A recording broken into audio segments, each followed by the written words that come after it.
Halo semua. Oke, di video kali ini bisa dilihat di belakang saya sekarang ada Mazda CX-5. Nah, di video sebelumnya saya sudah pernah buat ulasan lengkap mengenai mobil ini, tapi itu untuk varian Elite. Nah, untuk sekarang Mazda di Indonesia untuk yang CX-5 itu hanya tersedia dalam satu varian, yaitu varian GT.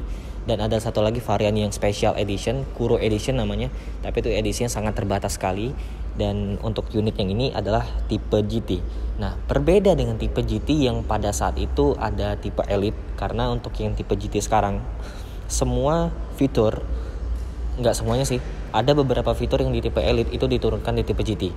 Jadi seperti fitur keamanan serta fitur-fitur teknologi di instrumen cluster serta sistem multimedia sudah diperbarui semua untuk yang varian GT ini.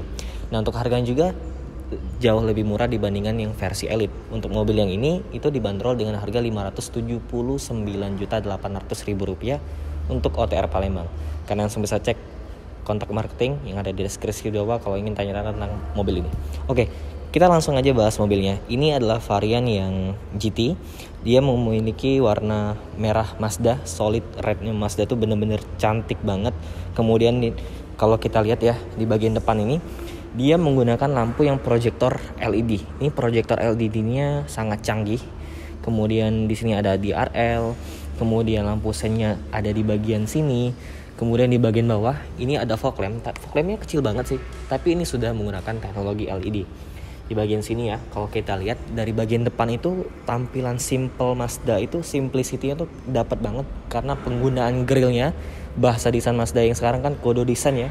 Dia simple, elegan tapi tetap sporty untuk dilihat. Kemudian di bagian sini ada logo Mazda yang sangat besar. Tapi memang untuk yang ini dia belum dilengkapi dengan sistem radar cruise control di bagian depannya. Jadi logo Mazdanya masih seperti ini, masih biasa, belum dilapisi yang kaca kayak Mazda 3 hatchback. Nah, di bagian samping sini ya seperti inilah Mazda CX-5 yang generasi kedua. Ya, dari bagian depan ini velgnya besar banget. Ukuran velgnya ini di ukuran ringnya itu 19 inci. Kemudian untuk lebar tapaknya itu 225 dan aspek rasionya 55. Velgnya nggak macam-macam, warnanya nggak pakai yang two tone color. Dia warnanya satu warna, gunmetal yang tampilannya sangat elegan. Di sini khasnya SUV ya, dia ada cladding plastik hitam tapi nggak terlalu besar, dia tuh minim di bagian sini. Terus ke bagian sini juga dia dilapisi dengan plastik berwarna hitam. Kemudian untuk bagian cover spionnya, tangkainya tuh di bagian pintu, jadi bukan di pilar di bagian sini. Jadi kesannya tuh kayak mobil-mobil premium. Terus di bagian sini juga ya, di pilar sini dia dilapisi dengan bahan yang black glossy, jadi nggak pakai stiker-stikeran, jadi benar-benar kelihatan premium mobilnya. Tapi memang kalau untuk dari bagian kunci, nah ini kuncinya, dia sudah pakai desain Mazda yang paling baru juga ya. Dia pakai bentuk kotak seperti ini dan untuk ada tombolnya itu unlock, lock dan juga tombol untuk membuka pintu bagasi belakang. Jadi desainnya sudah mengikuti desain Mazda yang paling baru. Tapi sayangnya, memang untuk akses keyless marking-nya dia belum yang sistem yang paling baru, karena untuk mengunci kalian masih harus lewat tombol. Dan membuka juga masih lewat tombol. Jadi belum bisa di grab handle dari bagian dalam kayak Mazda 3 yang paling baru itu. Jadi untuk membukanya tetap kita harus pencet tombol di sini. Belum bisa pakai yang sentuh-sentuhan di bagian sini. Oke, kita lanjut bahas dari belakang. Nah, di belakang sini kelihatan sama-sama aja. Jadi memang di sini tuh nggak dikasih emblem ini tipe Elite kah atau tipe GT kah atau tipe yang paling di bawahnya lagi GT, nggak. Ini tetap dikasih cuman emblem ada CX-5 di bagian sini. Emblemnya juga sekarang menggunakan font yang baru. Fontnya itu lebih tegas dibandingkan yang sebelum facelift. Kemudian di sini ada emblem lagi Sky Active G karena mesinnya sendiri menggunakan teknologi Sky Active yang paling baru. Nah, ini pintu bagasinya sudah menggunakan yang elektrik ya, power back door. Jadi kita tinggal pencet tombol di bagian sini atau dari dalam juga bisa. Dan power back door-nya juga lumayan cepat dan juga suaranya sangat minim terdengar. Nah, di sini untuk kapasitas bagasi sebenarnya CX-5 itu bukan yang paling luas di kelasnya. Tapi karena memang bentuknya itu kelihatan compact dibandingkan pesaing di kelasnya. Jadi memang mobil itu dibuat untuk sporty, SUV yang sporty, bukan yang practical. Walaupun seperti itu, tapi kalian dapat bagasi yang lumayan besar di sini, dan di bagian sini juga kalian dapat ban serep yang modelnya itu masih menggunakan velg kaleng. Ya, masih velg kaleng. Jadi belum sama dengan keempat roda lainnya. Nah, di sini juga ada subwoofer yang dipakein Bose. Jadi memang speaker mobil ini tuh sudah dicune oleh Bose. Dan di sini ada subwoofer yang di bagian belakang. Dan di sini juga materialnya sangat premium, berkelas sekali. Ini materialnya lembut. Kemudian di sini juga dilengkapi dengan tray untuk melindungi barang kalian supaya nggak kelihatan dari luar. Ini biasanya tuh disangkutin di bagian atas. Nah, untuk pelipatan kursinya juga, ini juga sangat praktikal karena dia bisa dilipat rata lantai. Saya contohin seperti ini.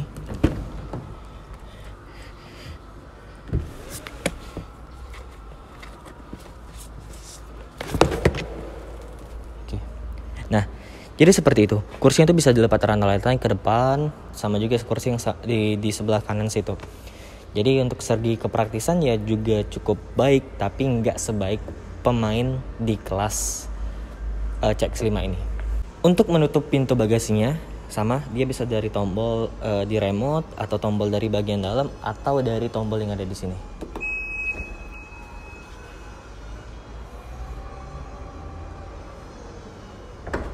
Jadi untuk dari bagian kamera, ini dapat kamera mundur di bagian belakang, dan juga dia punya kamera di kanan kiri sama di bagian depan, karena mobil ini sudah punya fitur kamera 360.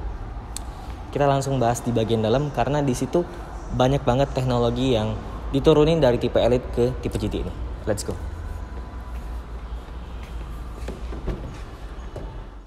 Nah, sekarang kita sudah di bagian dalam mobilnya. Ini kuncinya sudah keyless ya. Kita nggak hidupin mobilnya, cuma kita kontak on. Nah, ketika kita kontak on, di sini kelihatan nih, dia sudah menggunakan speedometer yang full TFT MID. Jadi di bagian tengah itu dia ada layar yang cukup besar, kemudian di bagian kanan dan kirinya tetap ada dial analognya. Ini sama seperti yang ada di tipe Elite kemarin. Kemudian dari bagian head unitnya sekarang ukurannya itu layarnya sedikit lebih besar daripada yang sebelumnya, jadi tampilannya itu lebih memuat informasi yang lebih banyak di sini. Tapi tampilan interface-nya masih sama seperti dulu ya.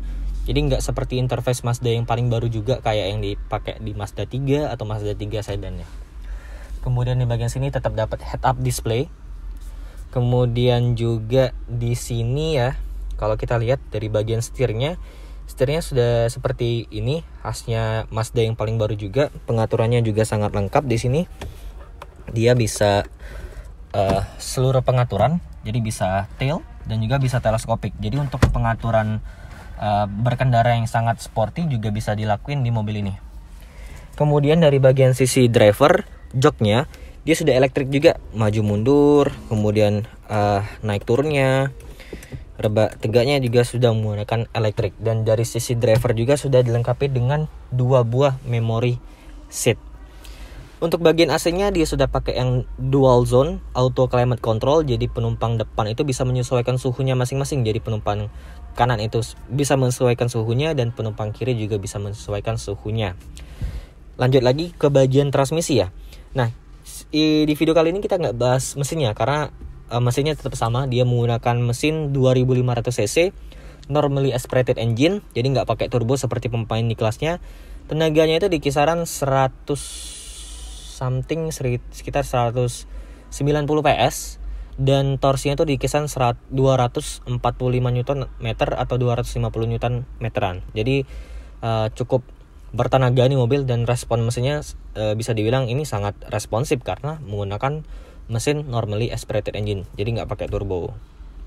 Nah, dari bagian head unit ini kita bisa lihat ini sudah terintegrasi head unitnya.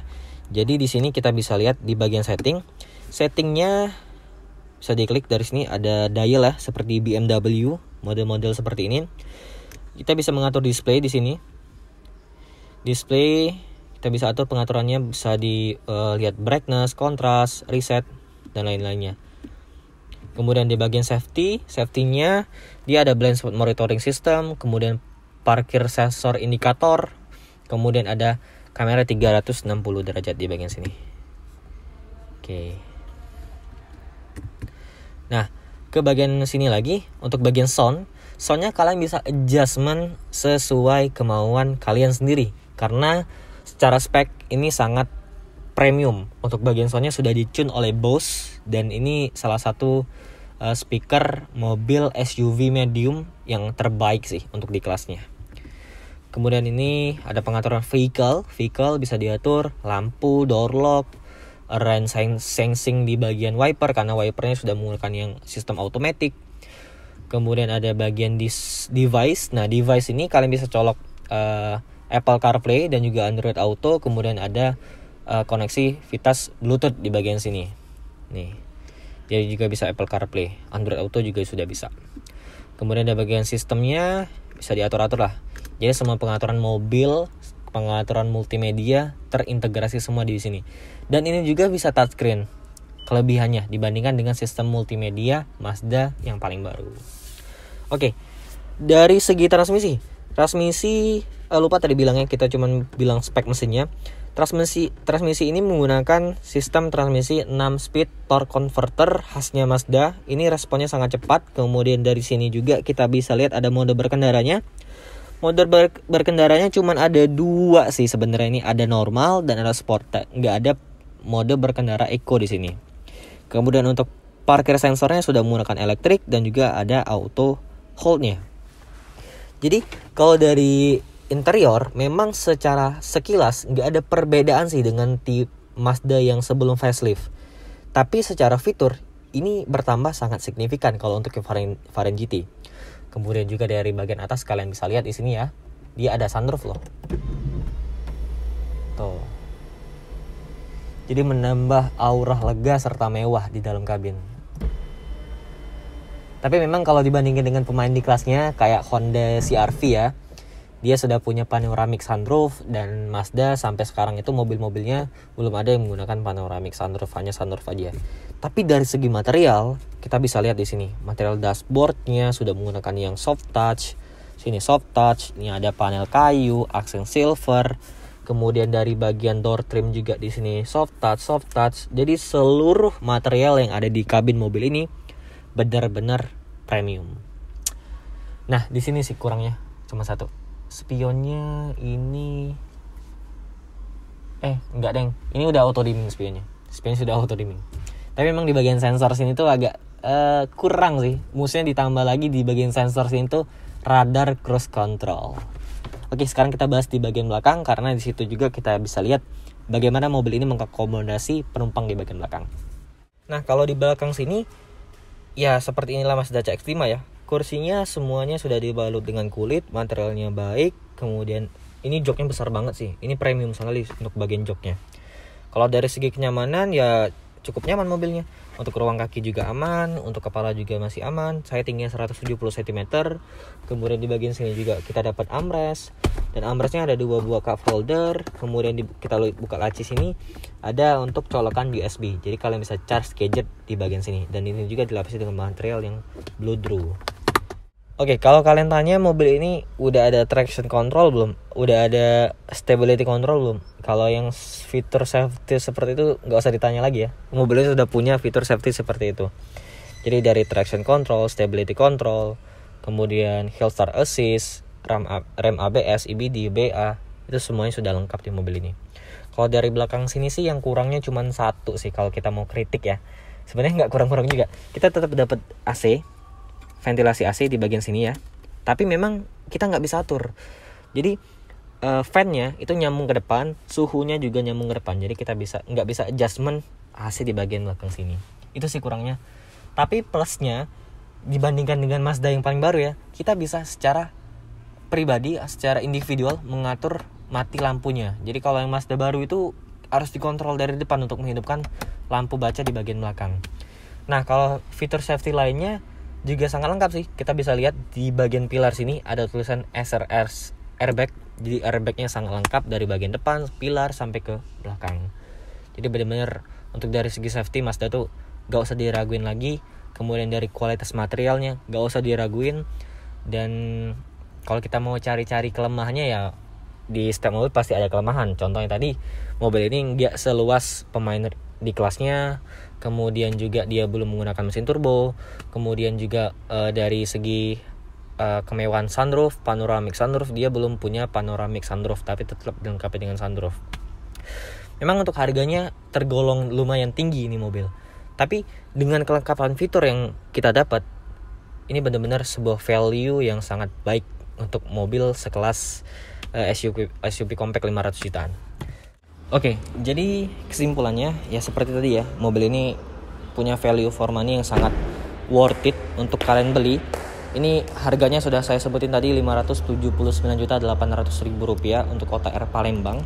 Untuk kalian yang ingin lihat mobil ini atau bahkan test drive atau bahkan ingin beli mobilnya, bisa langsung kontak marketing yang ada di deskripsi di bawah. Dan ya, terima kasih buat semuanya sudah nonton video ini. Thank you for watching. Goodbye.